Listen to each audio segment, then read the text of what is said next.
ಎಲ್ಲರಿಗೂ ನಮಸ್ಕಾರ. ಮತ್ತೊಂದು ವಿಡಿಯೋಗೆ ಸ್ವಾಗತ. ಬಿಗ್ ಬಾಸ್ ಸೀಸನ್ 11 12 ವಾರ ಕಂಪ್ಲೀಟ್ ಮಾಡಿ 13ನೇ ವಾರಕ್ಕೆ ಕಾಲಿಟ್ಟಿದೆ. ಈ 13ನೇ ವಾರದಲ್ಲಿ ಶನಿವಾರ ಬಂತು ಅಂದ್ರೆ ಸಾಕು, ವಾರದ ಕತೆ ಕಿಚ್ಚನ ಜೊತೆ ಪಂಚಾಯಿತಿ ಇರುತ್ತೆ. ಈ ಪಂಚಾಯಿತಿಯಲ್ಲಿ ಮುಖ್ಯವಾಗಿ ಯಾರಿಗೆಲ್ಲ ಕ್ಲಾಸ್ ತಾಂತಾರೆ, ಯಾರಿಗೆಲ್ಲ ಕ್ಲಾಸ್ ಇರುತ್ತೆ ಅಂತ ಹೇಳಿ ತುಂಬಾ ಜನಕ್ಕೆ ಕುತೂಹಲ ಇರುತ್ತೆ.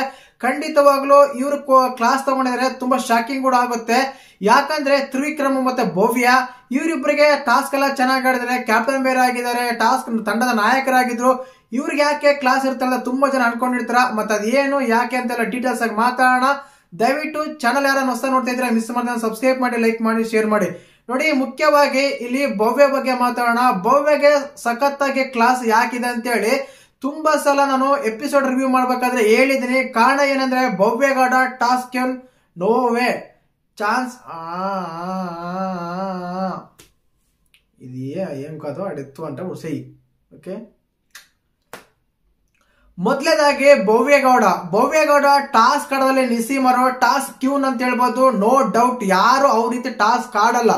ಆದ್ರೆ ವ್ಯಕ್ತಿತ್ವ ಅಂತ ಬಂದಾಗ, ಯಾರಾದ್ರೂ ಏನಾದ್ರೂ ಮಾತಾಡ್ತಾರ ಅಂತ ಬಂದಾಗ ಅದನ್ನ ಡಿಫೆಂಡ್ ಮಾಡ್ಕೊಂಡು ತುಂಬಾ ಸ್ವಲ್ಪ ಲೋ ಆಗ್ತಾರೆ, ಇಲ್ಲ ಓವರ್ ಆಗಿ ರಿಯಾಕ್ಟ್ ಮಾಡ್ತಾರೆ. ಇಲ್ಲಿ ಕಾರಣ ಏನಂದ್ರೆ ಕಿಚ್ಚ ಸರ್ ಭವ್ಯಗೌಡ ಬೈಯಕ್ಕೆ ನೀವು ಐಶ್ವರ್ಯ ನೋಡಿರ್ತೀರ. ಎಪಿಸೋಡ್ ಆದ್ಮೇಲೆ, ಸಾಟರ್ಡೆ ಎಪಿಸೋಡ್ ಆದ್ಮೇಲೆ ಲಾಸ್ಟ್ ವೀಕ್ ಅಲ್ಲೇನೆ ಬಂದವ್ರ ಹತ್ರ ಮಾತಾಡ್ತಾರೆ. ಆ ಟೈಮ್ ಅಲ್ಲಿ ಭವ್ಯಗೌಡ ಬೆಕ್ಕಿನ ತರ ಮ್ಯಾವ್ ಮ್ಯಾವ್ ಮ್ಯಾವ್ ಅಂತಾರೆ. ಈ ಕಾರಣಕ್ಕೆ ಇದು ಒಂದ್ಸಲ ಅಲ್ಲ, ಈ ವಾರದಲ್ಲಿ ಹಲವಾರು ಸಾರಿ ಆಗಿದೆ ಈ ರೀತಿ. ಯಾಕಂದ್ರೆ ಒಂದು ವ್ಯಕ್ತಿ ಎದುರುಗಡೆ ಬಂದಾಗ ಮಾತಾಡಿದಾಗ ಅವ್ರಿಗೆ ಸರಿಯಾದ ಉತ್ತರ ಆದ್ರೂ ಕೊಡ್ಬೇಕು, ಇಲ್ಲ ಮೌನವಾದ್ರೂ ಇರಬೇಕು. ಬಟ್ ಪ್ರಾಣಿ ತರ ಅವ್ರನ್ನ ಹೀಯಾಳ್ಸೋದಾಗಿರ್ಬೋದು, ಮ್ಯಾವ್ ಮ್ಯಾವ್ ಅಂತ ಅಂದೋದಾಗಿರ್ಬೋದು. ಎದುರುಗಡೆ ವ್ಯಕ್ತಿ ಬಂದಾಗ ಆ ರೀತಿ ವರ್ತನೆ ಸರಿ ಇಲ್ಲ ಅಂತೇಳಿ ಸಖತ್ತಾಗಿ ಭವ್ಯಗೌಡಗೆ ಕ್ಲಾಸ್ ತಗೊಂಡಿದ್ದಾರೆ.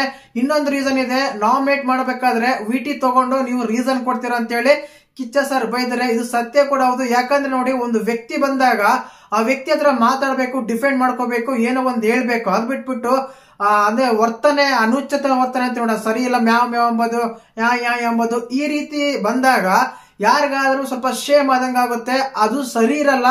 ಅದರಲ್ಲಿ ಈ ಬಿಗ್ ಬಾಸ್ ಆಟಗ ಅಂತೇಳಿ ಕ್ಲಾಸ್ ತಗೊಂಡಿದ್ದಾರೆ.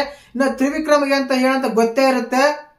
ಆಕ್ಚುಲಿ ಅವರು ತಂಡದ ನಾಯಕರಾಗಿರ್ತಾರೆ, ಅವರ ನಿರ್ಧಾರ ತುಂಬಾ ಮುಖ್ಯ ಆಗಿರುತ್ತೆ. ಅಂತದ್ರಲ್ಲಿ ಅವರು ಆಟ ಕೂಡ ಚೆನ್ನಾಗಿ ಆಡಿದ್ದಾರೆ. ಇದು 4 ಜನದಲ್ಲಿ ಯಾರಾದ್ರೂ ಒಬ್ಬ ನಾಮಿನೇಟ್ ಮಾಡ್ಬೇಕಂತ ತಗೊಂಡಾಗ ಸೆಲ್ಫ್ ನಾಮಿನೇಟ್ ಆಗ್ತಾರೆ. ನಿಮ್ಗೆ ಅಷ್ಟು ಧೈರ್ಯನ ಉಳ್ಕೊಂತೀನ, ಸೇವ್ ಆಗ್ತೀನ ಅಂತ ಹೇಳಿ, ಇಲ್ಲಿ ಆಟ ಆಡಕ್ ಬಂದಿರ, ಅವ್ರು ಉಳ್ಸಕ್ ಬಂದಿರ ಅಂತ ಹೇಳಿ ತಗೊಂತಾರೆ. ಅಲ್ಲಿ ಟೀಮ್ ಓಟ್ ಕೂಡ ಬರಲ್ಲ.